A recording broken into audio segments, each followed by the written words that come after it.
Hi, I'm Becky Murray. How do we embrace the journey of life, even in the midst of a crisis? Have you ever gone through a time where everything seems to be going wrong in your life, despite you only ever making what you believe to be the right choices? It can be quite disheartening sometimes. Trials are never easy, but that's why we learn so much from going through them. This week, we're going to look at three men in the Old Testament who had such a faith and such a boldness right in the middle of their crisis moment. Sometimes I'm astounded at the boldness that I see on my little kids in Kenya. I've got one little boy called Leonard who was badly abused by his mother for years. But now that he's encountered the love of Christ that's changed his life, he's desperate for us to go out in the village and reach his mom, that she might also know this love.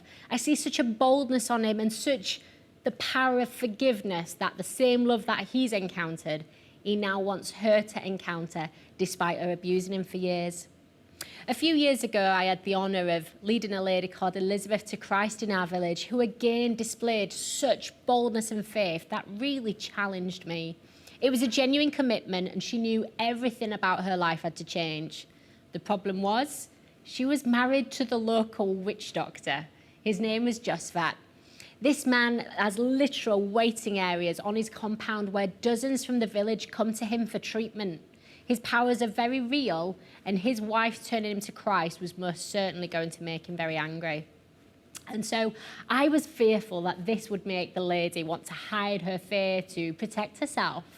But to my surprise, she became so vocal about how Jesus had changed her life. She joined our church, which is literally just kilometres away from the witch doctor's house. And she faithfully attends church every single week and has done so for the last couple of years. Her faith completely astounded me. And even though her very life could have been at risk, she fell so in love with Jesus and wanted everyone to know, including her husband. Well, you'll be delighted to know that several months later, I actually had the honour of leading the witch doctor to Christ too. I remember just the day before, we'd done a brand new intake of new kids coming into our home and school. And we have two lots of children in our care. We have what we call the King's Kids, which are children who live with us permanently. But then we also have home-based children. And these are children who have family members, but they're so poor that they can't afford regular meals or education or any medical care. And so we have home-based children that come to us first thing in the morning, have all their meals with us, have education, but then go home to their families at the end of the day. Wherever possible, we're passionate about keeping families together. And so just the day before, I'd done an intake interview and I'd accepted this one little girl called Davine. And the following day comes by and I'm determined, okay, this is the day I need to go and see the witch doctor. Now, I'm going to tell you, I was nervous. I've never gone to a witch doctor's house before. And I was nervous, so I didn't take the whole team that were with me on the missions trip. I just had a very small amount of people go with me. I'd pre-warned them and said, look, I have no idea what kind of welcome we're going to receive. It could be that he chases away with sticks and stones. I have no idea, but I just feel compelled we have to go and try and evangelize to the witch doctor. Well, I walked onto the compound of the witch doctor's land, and to my absolute surprise, who sat there playing on the floor but Davine? And it suddenly dawned on me, this is the witch doctor's daughter. I had no idea. No one had told me when I took her onto our program that she was the witch doctor's daughter. It wouldn't have made me want to take her any more or any less, so that's probably why they didn't tell me. But I walked onto this land, and then suddenly, where I had had fear, the moment I saw Davine, I knew God was in this. It was his timing. You know, God's really smart. God's in the detail of our lives. And literally just the day before, I'd accepted the witch doctor's daughter onto our program. So when we walked on the compound, instead of chasing us away with the sticks and the stones, instead he opened the door of his home for us to come in and talk with him. I'll never forget the moment of seeing him knelt on the mud-up floor with tears streaming down his face, as suddenly the revelation that had transformed his wife's life was now transforming his. I watched his wife in the months that preceded the witch doctor's salvation, and I saw such a courage on her life that I long for on my daily walk with God.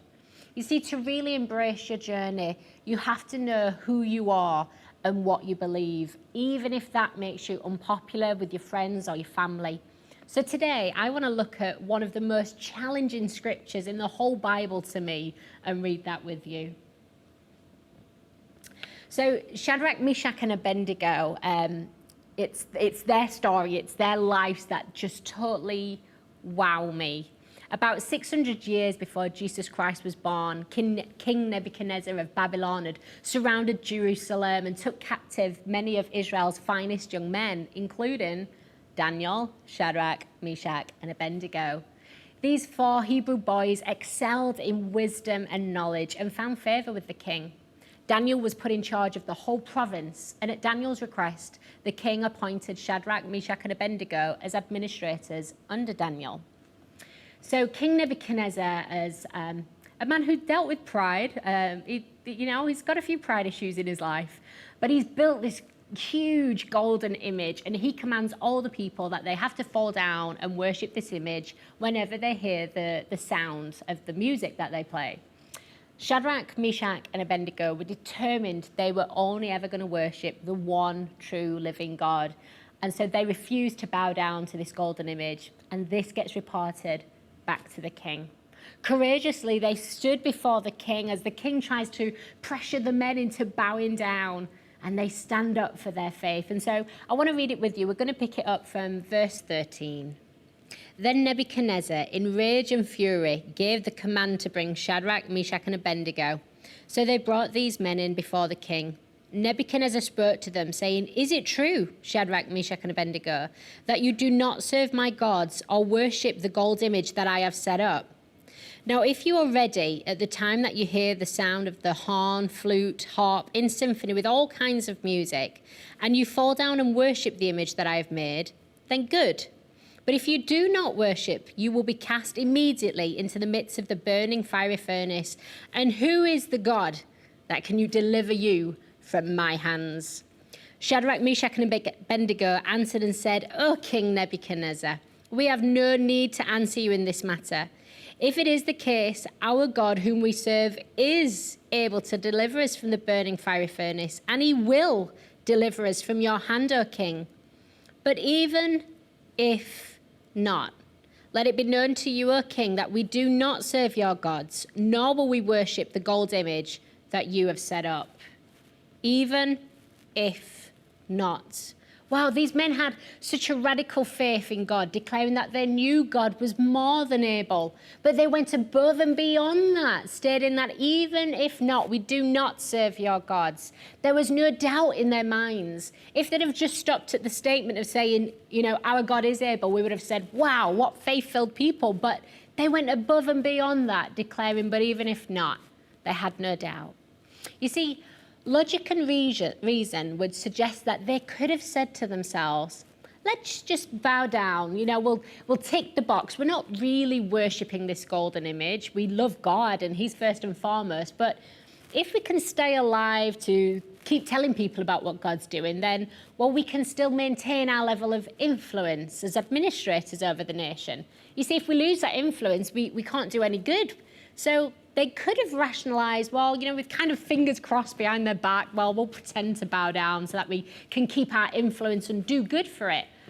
But they didn't do that. They could have so easily compromised, and we would have all agreed that that made good sense. It would have been rational to make a compromise like that. Many would have gone down that road, but these men had integrity. They had purity and a radical faith that so challenges my heart. A few years ago, I gave birth to my gorgeous little boy, Josiah. Josiah's 7 years old now, and he's full of fun and brings so much joy. He's such a character. He's got quite the personality in his little body. But brings joy everywhere he goes. But when I had Josiah in 2011, he was very ill. I remember, the pregnancy went fine, the labor went fine, everything was wonderful. And then after giving birth to Josiah, he just wasn't feeding. Now, I was surrounded on a ward with all these other moms who were feeding their babies, and every few hours, their babies would cry. They would feed their babies would sleep, and then a couple of hours later, these babies would wake up again crying for another feed.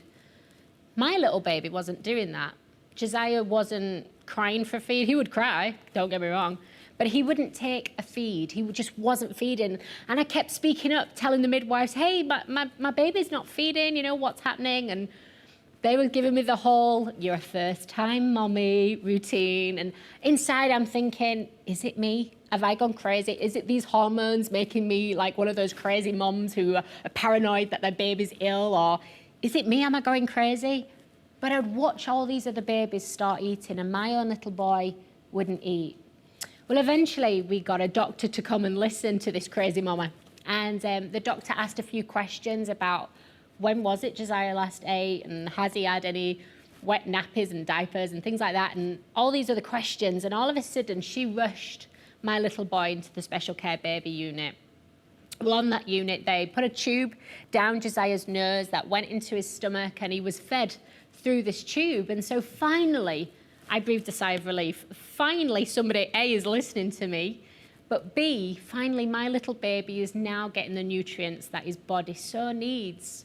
Well, at this point, I breathe a sigh of relief. And so myself and my husband, Matthew, will leave the ward for a whole of 1 hour to go and register his birth. We come back from registering his birth, and as I walk in the room, I notice suddenly Josiah has a drip in his hand, and that wasn't there when we left the ward. And so I turned to the nurse and said, oh, why does Josiah have a drip? Well, I remember seeing the nurse's face as her face just dropped, and she said, have the doctors not spoken to you yet? The second she said that, my heart sunk. You see, as a nurse myself, I knew that if it was just something small, I would often tell the parents. But if something had gone really wrong, you get the doctors to come in and break the news to the parents. And in that moment, my heart just sunk. Josiah had had this huge, huge vomit. And so even the milk that had been passed to him through this tube was still not taking root in his body. And they realized at this point, there was something very wrong with our little baby boy. They rushed Josiah on a ventilator over to the children's hospital. I remember the surgeon saying to me, look, your baby's extremely weak. He's now 4 days old by this point, and he's had nothing gone into his body from the point of him being born, and he's now 4 days old. He was a very weak and vulnerable little baby. And the surgeon saying ordinarily they would wait for the baby to have some more goodness put in them before they would think of surgery. But he said to me, he said, I can't go home tonight and put my head on a pillow not knowing what's wrong with this little boy. And so right there with this tiny, very weak little baby, they did open surgery. And it was the longest hours of my life as Josiah was under surgery. They opened him up and found out that he had lots of different bowel problems and obstructions going on, and said they were able to deal with that. But in the days that followed the surgery, my little baby was still on a ventilator. And I remember being sat at the end of his little tiny ventilator, and all of a sudden the scripture of Shadrach, Meshach and Abednego sprung to my mind. And with tears streaming down my face, I prayed probably the hardest prayer I've ever prayed in my life. I said, God, I know you're more than able to help my little baby. But even if not, even if for whatever reason it doesn't go the way I want it to go, even if not, I will not turn my back on you. I will continue to follow you. Well, thankfully, Josiah did come through. He had 5 major surgeries in the first year of his life, and it was a tough year of in and out of hospital, but now Josiah is healthy and he's strong and he's well. But that prayer was a monumental moment to me of genuinely praying, my God is able, but even if not. So let's carry on reading. Let's look at, carry on reading the story with Shadrach, Meshach and Abednego, and we'll pick it up from verse 23. The king at this point is furious. He's full of pride, he's full of anger, and so he actually orders that the furnace be heated up 7 times more so than normal, so much so that the very men who opened the furnace door were consumed by the flames. So let's go on and read it from verse 23 of Daniel 3. It says, and these men, Shadrach, Meshach and Abednego, fell down bound into the midst of the fiery furnace. Then King Nebuchadnezzar was astonished and rose in haste and spoke, saying to his counselors, did we not cast 3 men bound into the midst of the fire? They answered and said, O king, yes, this is true.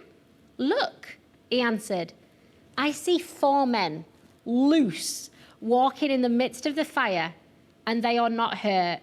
The form of the 4th is like the Son of God.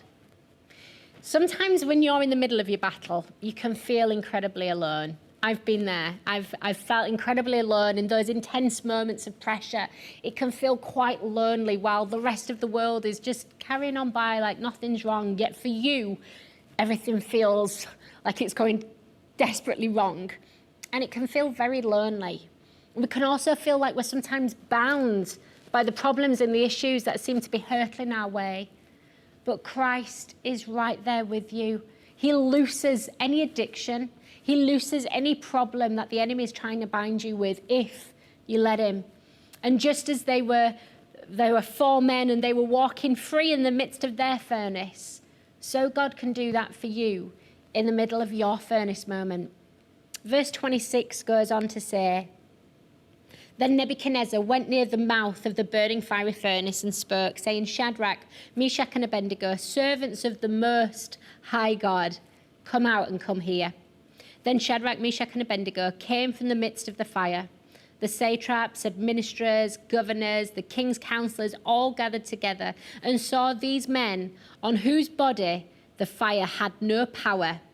The hair of their head was not singed, nor were their garments affected, and the smell of the fire was not on them. Wow. Let me tell you, the enemy might be trying to wipe you out. But when your faith is fixed on Christ, you'll come out of the fire unsinged. The smell of smoke will not even be upon you. Even the damage of the problem won't even surround you. Not only will you survive the furnace, you'll thrive the furnace. You see, there's a big difference between the reality of our circumstances and God's truth. The reality of the circumstances for Shadrach, Meshach, and Abednego was they were in the middle of the fiery furnace. They were supposed to be consumed. They'd gone in as 3 men bound, and they were supposed to be consumed. Their circumstances were not great, but they leaned on the truth of God, and the truth of God set them free, and God was with them throughout that whole process. This is how you learn to embrace the journey, even in the midst of your furnace. I don't know what situations surround your life today. You know, sometimes our journeys aren't made up of nice, neat, straight roads. Sometimes we find ourselves in a furnace or in a pit that we never deserved to be in. But it's in those moments, if we will cry out to God, saying, even if not, then even life, if it does go against us, if it doesn't go how we want it to go, even if illness does come, even if relationships have broken down in our lives, if we will truly pray, even if not, we will not serve any other gods, we will not turn our back on you, Jesus, then there's a power that flows from us. When we truly rise up with the even if not mentality, we become an unstoppable force with boldness and with courage to embrace the journey that God has destined for our lives, even when it's not comfortable. It's in the face of death, or it's in the face of persecution that can we boldly declare in those moments, just like those 3 young men did, whether God rescues me or not, I will not compromise my faith. When we don't know how the end of the dilemma or how the end of the situation is going to play out, it's hard to rest secured. But the key is knowing that even in the middle of your mess, God is scribing the message of our lives. There's purpose right here and now. What might feel like chaos to us in the middle of our story will often make sense at the end of the story. You know, I often think about tapestries. I go around the beautiful museums we have in this beautiful nation, and I see all the old tapestries that date back years and years, and I look at the front and it's all beautiful, this incredible artwork of this tapestry. But if you look behind the back, it actually looks like a lot of different colours, all going in different directions. It looks pretty messy. There's lots of knots and there's lots of loose ends, and it looks like chaos. But when you look around the front, it looks beautiful. And I often think our lives can be like that. Our lives can feel like the mess, can feel like the chaos.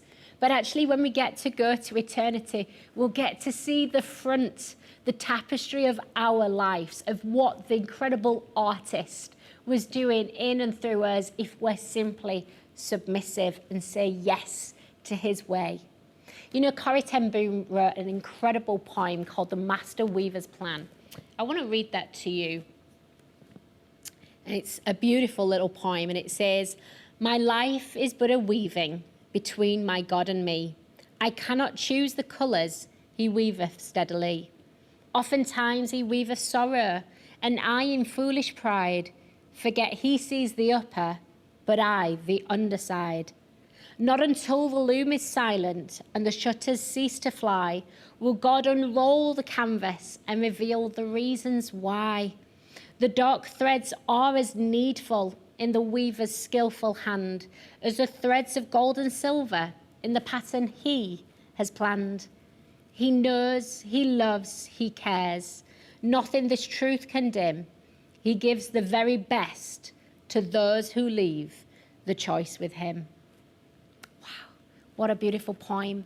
You know, all we get to see at the moment is the underside, but God is weaving together beautiful tapestry in and through your life if you'll just let him. He'll do it even through the events that we would have never chose for ourselves.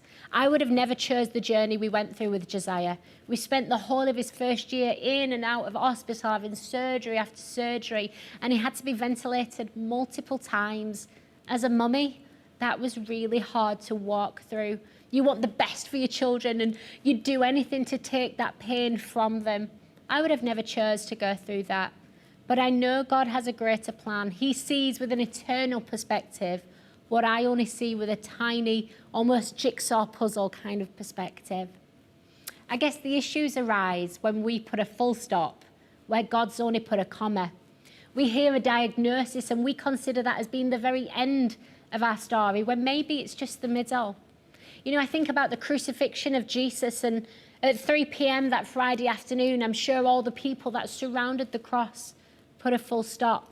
You know, Jesus, this incredible man of God, this holy man who'd done incredible miracles, who'd lived a pure and holy life, and yet now they're witnessing him on a cross. There's not much more death, there's not much more finality than death.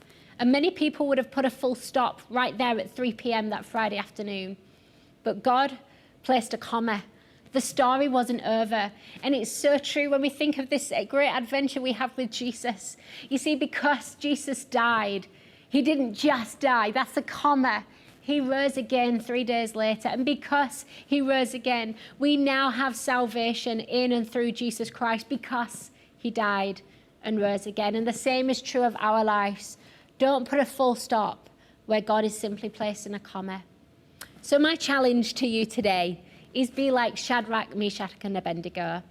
They didn't know how their story would end, but they had faith anyway. In the midst of their chaos, in the midst of their trials, they declared, even if not, and we can do the same. Let me pray with you. Father, I pray for anyone right now who's going through their time of chaos, who maybe feels like they're in the fiery furnace. And Father, I pray for any situations that come to bind their lives, that Father, you would break free, that you would loose the situation over their lives, that Father, you would be with them right in the middle of their furnace. Father, I know that you already are, but I pray that your Holy Spirit would be so real to them that they would feel your presence with them in that furnace. That Father, as we rise up with the boldness to declare, even if not, even if it doesn't go how I script it to go, even if life doesn't pan out how I want it to go, I trust you first and foremost. And even if not, I will not turn my back on you. I pray that that's challenged you today to rise up with an even if not mentality over your lives. Go for it. And as you embrace your journey of life with an even if not mentality, you'll see God do some incredible things in and through your lives. God bless you.